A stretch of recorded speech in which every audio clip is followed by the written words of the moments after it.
Dans ce cours, on va s'intéresser à la technique et plus particulièrement aux rudiments. On va voir ce que c'est, à quoi ça sert, on va apprendre les principaux et on va commencer dès maintenant. Donc des rudiments, qu'est-ce que c'est? En fait, c'est des combinaisons de coups à la batterie, donc c'est un peu comme des gammes, des combinaisons de coups qui sont assez simples, mais finalement elles sont tellement simples qu'on verra qu'on les utilise très très souvent sur la batterie. Par exemple, le premier rudiment qu'on va voir, c'est juste droite-gauche, droite-gauche. Donc c'est une combinaison de coups qui est tellement simple que vous imaginez qu'on la retrouve très très souvent, que ce soit quand on joue voilà, sur des musiques ou autres. Donc ces rudiments, ils vont nous servir à travailler la technique, voilà, essayer d'aller de plus en plus vite, de façon très très précise, donc ça va être très important. Ça va permettre aussi d'élargir votre vocabulaire parce que suivant le rudiment qu'on va jouer, ça va nous permettre de faire d'autres possibilités sur la batterie. Donc pour l'instant aujourd'hui on va pas jouer avec la batterie. Donc moi aujourd'hui je vais jouer sur un pad. Alors un pad c'est ça. Donc un pad, donc le mien il est en caoutchouc, donc c'est juste une surface pour pouvoir s'entraîner sans faire trop de bruit. Alors comme les rudiments c'est très très souvent répétitif, on aime bien le faire sur un pad d'entraînement parce que voilà, ça gêne pas trop. On ne devient pas fou aussi à force. Mais si vous n'avez pas de pad et que vous avez juste votre batterie électronique ou votre batterie, bah c'est très très bien. Vous pourrez tout faire sur la caisse claire, ce sera exactement pareil. Mais pourquoi pas en acheter un, ça peut être une bonne idée. Moi j'aime bien le pad parce que j'ai l'impression que c'est un petit peu le moment là où on se consacre à la technique. Et du coup, on peut l'emmener un petit peu partout. Enfin, c'est pratique, je trouve. Donc, on va commencer. Des rudiments, aujourd'hui, on va en voir 4. Évidemment, vous en doutez, il en existe plein d'autres. Mais on va déjà partir avec ces 4 qui sont vraiment la base. Pas besoin d'en apprendre 200 au début, voilà, même par la suite d'ailleurs. C'est important d'avoir des bonnes fondations, surtout avec les principaux, donc ceux que je vais vous montrer. Par la suite, dans d'autres vidéos, on poussera le concept un peu plus loin, évidemment. Mais après, sur la batterie, le vocabulaire, on l'apprend aussi en jouant des morceaux, en apprenant voilà, des breaks, plein d'exercices. Donc, faut pas non plus faire une focalisation là-dessus et en apprendre de 300, mais se consacrer sur les principaux et quelques variantes d'exercices, ça va vous permettre de bien gagner en vitesse, bien bouger vos poignets. Donc ça, il n'y a pas de souci. Alors le premier rudiment qu'on va voir aujourd'hui, c'est le frisé. Donc le frisé, c'est droite, gauche, droite, gauche, droite, gauche, droite, gauche, toujours alterné. Alors comme ça paraît assez simple. Mais vous allez voir, il y a plein de points sur lesquels on peut se concentrer. Alors évidemment, le frisé, donc droite, gauche, il va falloir le jouer en rythme. Donc ça veut dire que chaque coup va être au même espace que le précédent et que le suivant. C'est toujours le même intervalle entre chaque coup. Si je vous joue une première fois, ça donne ça.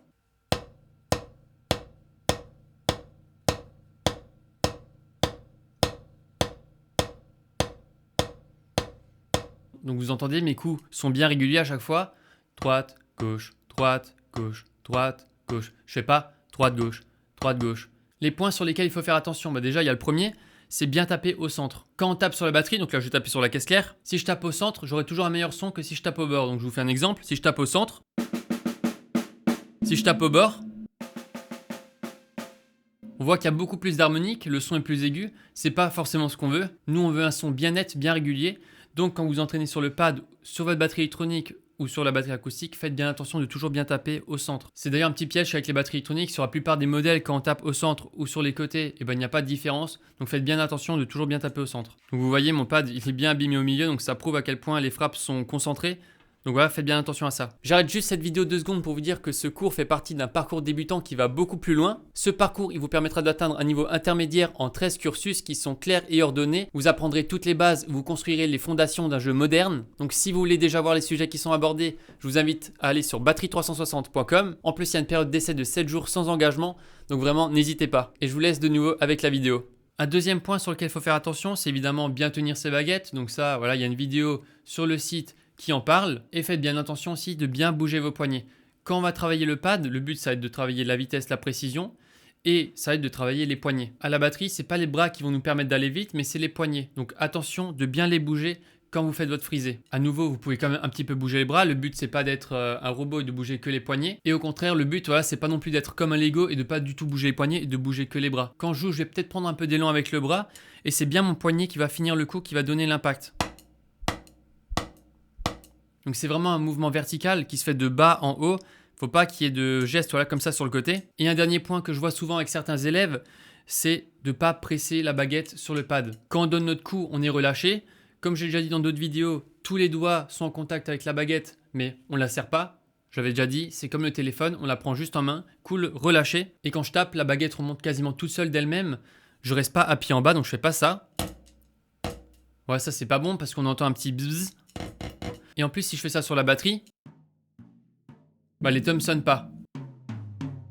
Donc ça, très important, avoir bien les doigts en contact, être relâché et au contraire, attention à ne pas être trop relâché et laisser la baguette trop flotter dans votre main. Donc ça, je peux comprendre que ça peut aider au début, on a l'impression que c'est plus facile, mais par contre, on va perdre en contrôle, donc ça non plus, on veut pas. Donc si je refais le frisé en faisant attention à tous ces points, donc bien taper au centre, bien bouger les poignets, avoir une bonne prise, c'est parti, je vous montre ça.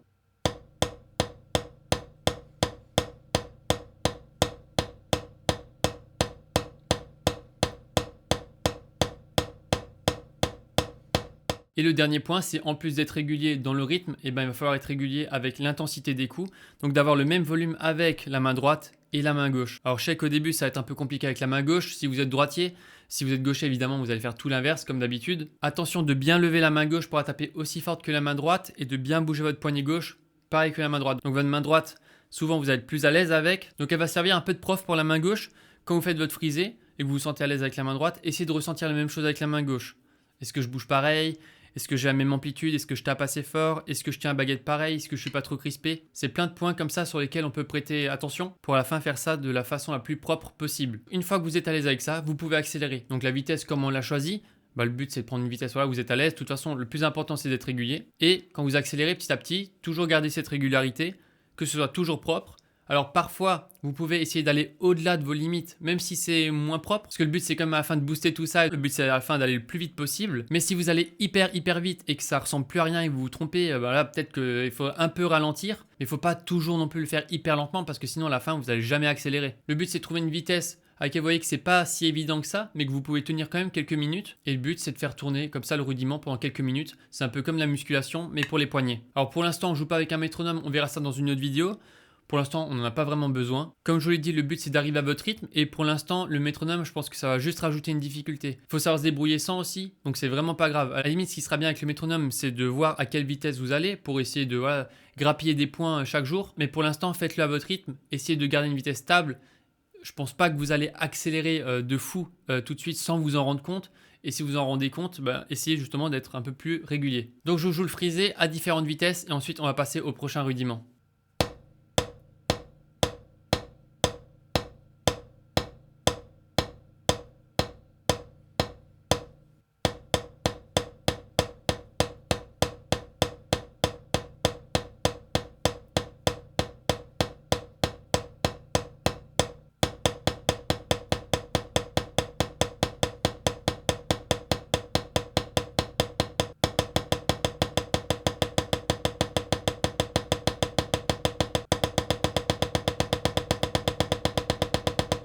Vous avez vu, j'ai quand même un peu d'amplitude quand je joue. Donc je suis pas comme ça.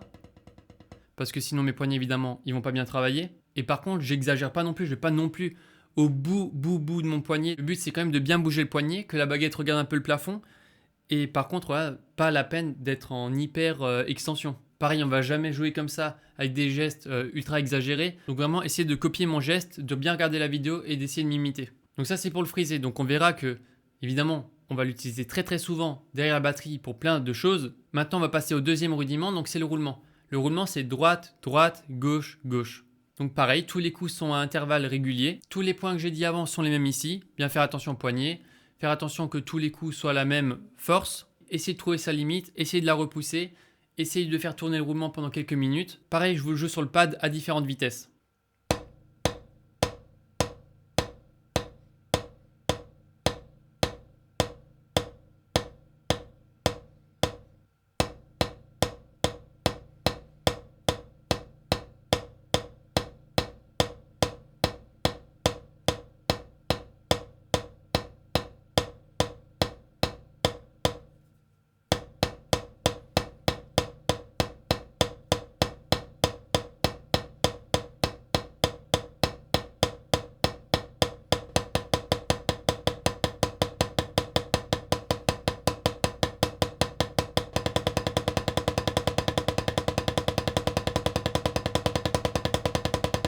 Vous voyez, à force, on peut vraiment aller vite.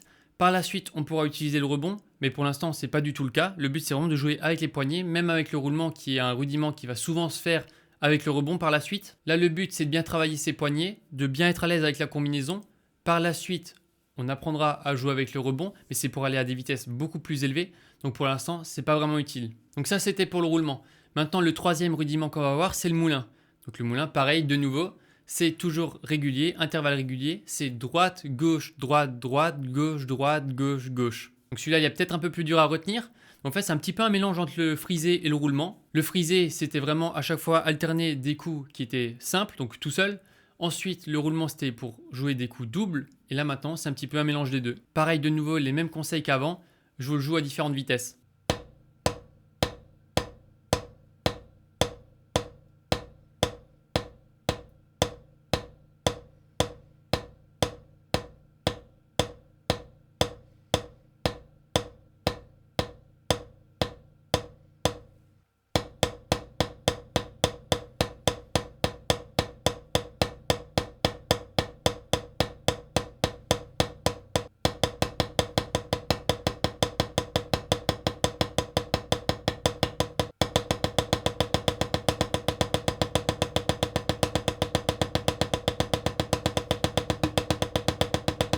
Toujours le but, ça va être de gagner en vitesse et en précision. Alors au début, ça va être un peu dur parce que on va se rappeler la combinaison dans notre tête, droite, gauche, droite, droite, gauche, droite, gauche, gauche.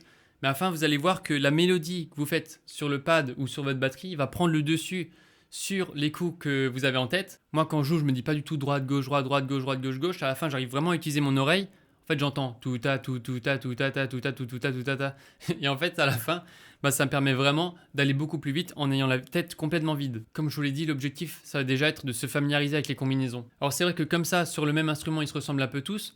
Par la suite, vous allez voir que chacun a son utilité. Chacun va permettre de faire des choses que l'autre ne peut pas sur la batterie. Et puis comme dit, si moi je fais un frisé sur le pad, ou un roulement, ou un moulin,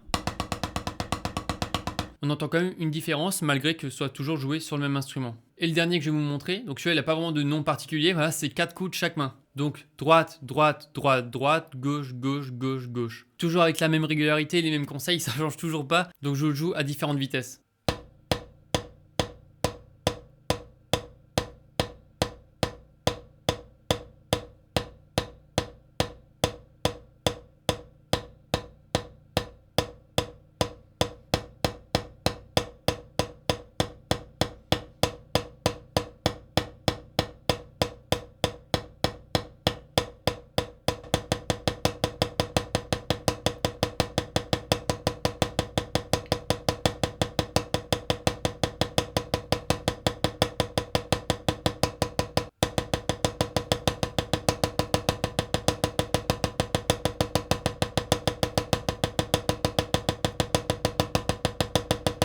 Pareil, dans celui-là, je me dis pas 1, 2, 3, 4, 1, 2, 3, 4, 1, 2, 3, 4, 1, 2, 3, 4. C'est vraiment la mélodie dans ma tête. C'est comme si j'arrivais à me familiariser avec la boucle. Si au début, vous avez besoin de compter pour être sûr de mettre le bon nombre de coups, pas de souci, vous pouvez faire ça. Par contre, à la fin, il faudra essayer de s'en détacher et vraiment se fier à la mélodie, au rythme que ça fait. Celui-là, au début, il est vraiment sympa pour travailler les poignets. Comme la combinaison de coups est assez simple et qu'il y a quand même 4 coups qui suivent, donc 4 coups avec le poignet, c'est pas évident de les enchaîner. Vous allez vite pouvoir atteindre votre vitesse max avec les poignets et pas votre esprit. Le moulin au début, ce qui sera dur sera surtout la combinaison aussi, mais c'est pas vos poignets qui vont vous limiter. Alors que celui-là, comme c'est très demandant au niveau des poignets et que la combinaison est simple, vous allez vite pouvoir accélérer et vous allez vite pouvoir atteindre votre limite. Donc celui-là, pour rendre vos poignets plus souples, au début, il va vraiment être efficace. De toute façon, comme je l'ai dit dans cette vidéo, les 4 rudiments qu'on a vus, ils sont tous efficaces, ils sont tous très importants pour la suite, pour jouer de la batterie, que ce soit pour travailler votre vitesse ou ensuite plein d'autres choses sur la batterie que vous retrouverez très souvent. C'est vraiment la base et je peux que vous encourager à les travailler. Évidemment, si vous les faites tous les jours, vous allez voir une bonne progression.